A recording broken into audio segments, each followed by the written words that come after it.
ప్రధానంగా ఈ కాంగ్రెస్ అధికారంలోకి వచ్చిన ఈ 3 నెలల పాటు ఒక 120 రోజుల పరిపాలనలో కాంగ్రెస్ కరువును తీసుకొచ్చింది. కాలం తెచ్చిన కరువు కాదు, కాంగ్రెస్ తెచ్చిన కరువు అంటున్నారు. తాగనీకే నీళ్లు లేవు, సాగు నీళ్లు లేవు, పంటలు ఎండిపోతున్నాయి, ప్రజలు అల్లాడుతున్నారు అంటున్నారు. నిజంగా కాలం తెచ్చిన కరువా, కాంగ్రెస్ తెచ్చిన కరువా? కాంగ్రెస్ తెచ్చిన కరువు అంటే నవ్వు వస్తుంది నాకు. భారతదేశంలో అనేక రాష్ట్రాలలో కరువు ఉంది, ఒకటి తెలంగాణలోనే కాదు. ఇవాళ అనేక రాష్ట్రాలలో కరువు నడుస్తుంది. బీజేపీ ఉన్న రాష్ట్రాలలో ఉంది, తర్వాత ప్రతిపక్షంలో ఉన్న రాష్ట్రాలలో ఉంది. కరువు అంత ఇది ఉంది కానీ, కరువు తాండవం ఇది చేస్తుంది కానీ ఒక తెలంగాణలోనే నీళ్ళు ఇది అవుతున్నాయా? ఇవాళ తెలంగాణలోనే పొలాలు ఎండుకుపోతున్నాయి. అన్ని జాగాల పరిస్థితి. నేను మొన్న మహారాష్ట్ర పోయినా అదే పరిస్థితి, కర్ణాటక పోయినా అదే పరిస్థితి. అటు ఎక్కడైతే వర్షపాతం అధికంగా ఉంటుందో ఆదిలాబాద్ అటువంటి ప్రాంతం గిట్ట కరువుగా ఇదవుతుంది. ఆ రోజుల్లో లక్కీగా ఇందుకు 10 సంవత్సరాలు వర్షాలు పడ్డాయి. ఆ రోజు చంద్రబాబుకు 10 సంవత్సరాలు వర్షాలు పడలే. వైఎస్ రాజశేఖర రెడ్డి ఉన్నప్పుడు 10-20 సంవత్సరాలు బ్రహ్మాండంగా వర్షాలు పడ్డాయి. ఈయన ఎక్కడికైనా తీసుకొచ్చిండండి? వర్షాలు పడితే కరువు ఉండదు, వర్షాలు పడకపోతే కరువు ఉంటుంది. ఏమన్నా కాళేశ్వరం ప్రాజెక్టుకించి నీళ్ళు వస్తున్నాయి, ఆ నీళ్ళని మేము ఆపేసినాము, ఆ పంటలను ఇది చేసినామంటే అది కాంగ్రెస్ పార్టీ తీసుకొచ్చిన కరువు అందవచ్చు. కానీ ఇవాళ వర్షాలే పడకపోతే మొత్తం భారతదేశం ఇదైతూ ఉంటే కాంగ్రెస్ పార్టీ తెచ్చిన కరువు. నాగార్జున సాగర్ కాలువ 15 రోజుల ముందు ఇడిచిపెడితే అంటే ఆ పంటలన్నీ ఇదైతుండే అని ఆ విధంగా రెచ్చగొట్టడానికి చెప్తాడు ఆయన. ఆయన ఎప్పుడన్నా ప్రజలు మా కాలువకు నీళ్ళు ఇవ్వమంటే ఆ రోజు ఇయ్యడు ఆయన. ఆయనకి ఇష్టం వచ్చినప్పుడు ఇస్తాడు ఆయన. ఇవాళ మేము గిట్ట నీళ్ళు ఇస్తున్నాం, కాలువలలో ఎంత ఇది ఉంది. ఇలా ఇంత అనేటప్పుడు నీ కృష్ణాలో మనకు రావాల్సిన వాటర్ ఇలా నువ్వు ఆంధ్రకు మొత్తం తరలిచ్చినావు. ఇలా నువ్వు మాట్లాడుతున్నావు ఏం వాటర్ గురించి, కరువు గురించి. కరువుకు గురించి మాట్లాడే నైతిక విలువలు మీకు లేవు. కానీ రైతులను పరామర్శిస్తున్నాడు, పొలం బాట అంటున్నాడు. అంటే గతంలో మీరు అసెంబ్లీలో ప్రశ్నించినప్పుడు అసెంబ్లీకి అయితే రాలేకపోయాడు, కానీ ఇలా రైతుల దగ్గరికే పోయి రైతులనే ఇలా పరామర్శిస్తున్నాడు కదా కేసీఆర్. ఆ రోజు అధికారంలో ఉన్నప్పుడు ఎంతమంది రైతులు చచ్చిపోయారు? మీ ప్రభుత్వంలో కూడా ఈ 3 నెలల్లో ఈ 100 రోజులలో 200 మంది రైతులు. ఓకే అబ్బా, నేను ఏమంటున్నా అంటే మా ప్రభుత్వం వచ్చిన తర్వాత కొత్తదేం కాదు కదా.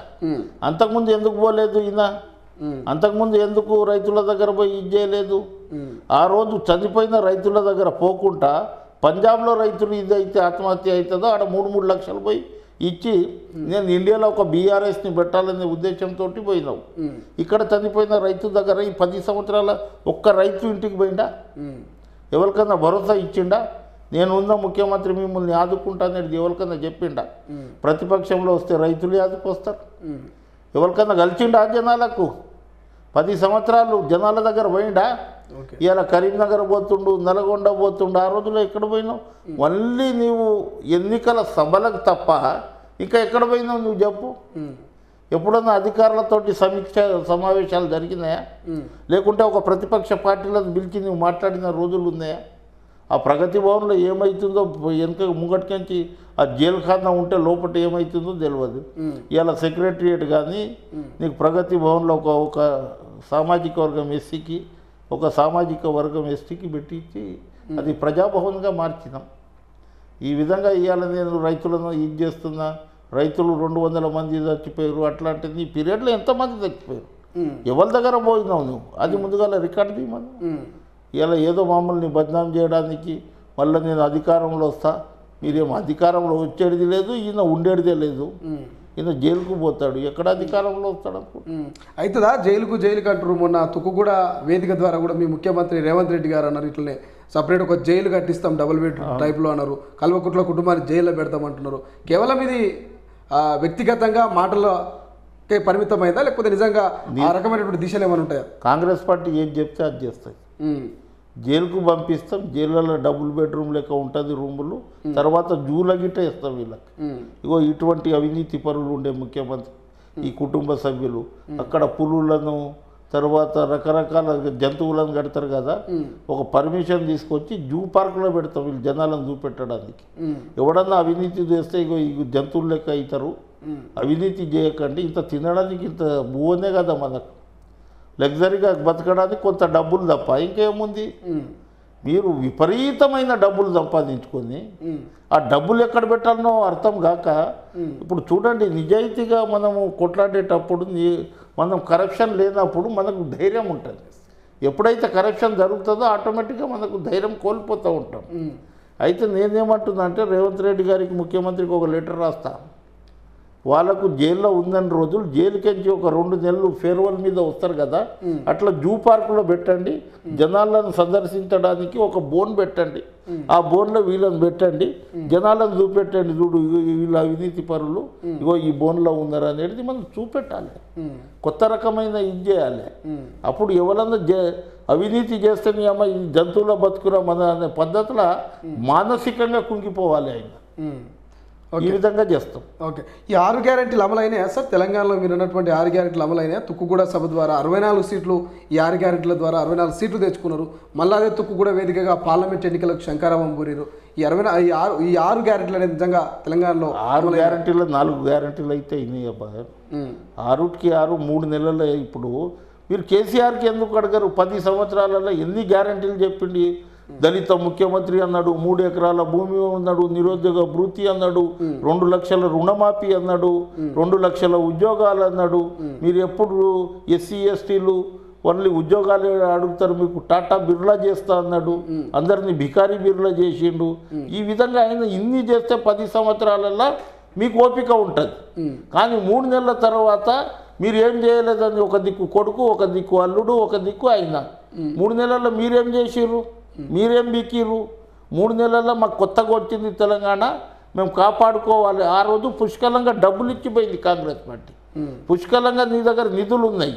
కానీ ఇవాళ బేకార్ తెలంగాణ, బికారీ తెలంగాణ, బంగారు తెలంగాణ ఏదైతే నువ్వు 10 సంవత్సరాలు చెప్పినావో బంగారు తెలంగాణకు బికారీ తెలంగాణ, బేకార్ తెలంగాణ చేసి గల్లెపెట్ట ఖాళీ చేసి మా చేతికి అప్పగించి పోయిండు. ఆ దానికి చదువుకుంటా ఇవాళ ఎన్జిఓస్లకు 1 తారీఖు పేమెంట్ ఇచ్చేటట్లు ఎక్కడైతే ఇదవుతుందో కొంత ఇదవుతుంది.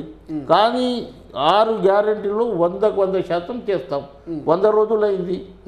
100 రోజులలో 3 నెలలు ఇంత ఇది ఉంటే వీళ్ళకి తొందరపాటు ఉంటే మళ్ళీ 5 సంవత్సరాలు వీళ్ళు ఆగుతారా? ఒర్లి ఒర్లి ఒర్లి మెంటల్ బిలాక్ అయ్యి ఇదైపోతారు, వాళ్ళు అనారోగ్యానికి గురి అవుతారు. సార్, ఫైనల్గా నిజంగా రాముల నాయకు కాంగ్రెస్ పార్టీ అధికారంలోకి వచ్చినాక సంతృప్తిగా ఉన్నారా, యాక్టివ్గా ఉన్నారా అంటే ఏం చెప్తారు? తృప్తిగా ఉందా? సంతృప్తి కాదు, తృప్తిగా ఉందా? బ్రహ్మాండంగా ఉంది. ప్రగతి భవన్కి వచ్చేటప్పుడు చూస్తూ ఉంటా. ఈ ప్రగతి భవన్ కట్టించింది నేను. ఓకే, అందులో 5-6 బొందలు ఉన్నాయి, మీకు తీసుకుపోతాయి ఎప్పుడన్నా ఆ వెనక సైడ్లో. వాళ్ళ ఆత్మగీత ఇప్పుడు కొంత ఇదైతుండొచ్చు. ఇవాళ ఎంత తృప్తిగా ఉంది. మీరు సెక్రటరియట్ చూడండి, ఇంత పెద్ద సెక్రటరియట్ కట్టి ఒక్క జనం ఒక పురుగు కనిపిస్తుండేనా? ముషిరాబాద్ జైలు లెక్క కనిపిస్తుండే. ఇలా కలకలలాడుతుంది. దసరా పండుగ, దీపావళి, సంక్రాంతికి మన ఊర్లో జనాలు ఎట్లా ఉంటారో అట్లా మీరు 3 గంటలకు పోయి చూడండి. మంత్రుల దగ్గర 4,000-5,000 మంది. ఇవాళ ముఖ్యమంత్రి ఛాంబర్లో మనుషులు, ఎమ్మెల్యేలు. ఇవాళ ఆ రోజులలో ఏముండే, కేసీఆర్ దగ్గర నేను 4 సంవత్సరాలు పనిచేసిన ఎమ్మెల్సీగా, 2 సంవత్సరాలు వదిలేసి వచ్చిన. ఆయనకు అవసరం ఉన్నప్పుడు ఆ మంత్రిని పిలుస్తూనే పోవాలి ఆయన. ఇవాళ మా సీతక్క కానీ, మా కొండ సురేఖ కానీ, మా పొంగులెట్టి కానీ, కోమటిరెడ్డి కానీ, ఏ మంత్రులు, మా పొన్నం ప్రభాకర్ కానీ ఇట్లా నూక్కుంటూ పోతారు. పోయి సీఎంని కలుస్తారు.